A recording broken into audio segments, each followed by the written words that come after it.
Комфортно ли себя чувствуют люди с ограниченными возможностями здоровья? Ответ в материале Сусаны Рожиной.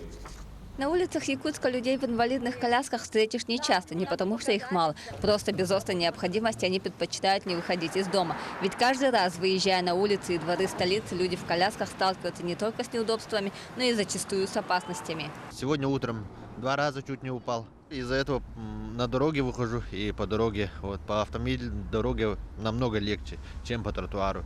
Тротуар вообще не приспособлен. Ухабы, трещины, высокие тротуары, на которые в коляске заехать непросто даже с помощью сопровождающего. А уж самостоятельно люди с ограниченными возможностями передвигаться по Якутску не могут точно. Как сказать, пытаются делать. Пытаются, переходы к бордюрам делают, но делают, как сказать, коряво делают. Например, посудите, как может человек, да, вот такой бордюр и у него градус 95.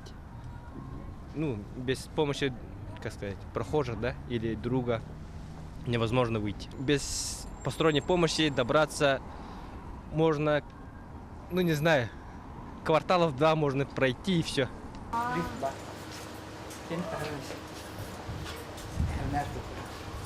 Как мы только что с вами видели, не только улицы города, но и многие жилые дома не приспособлены для передвижения людей с ограниченными возможностями. Олары jelge хмойогын строительлер, застройщиктер панду син тоқтан орбаттар. Онтан бу магазиннар, торговый центрдар ишөйдер.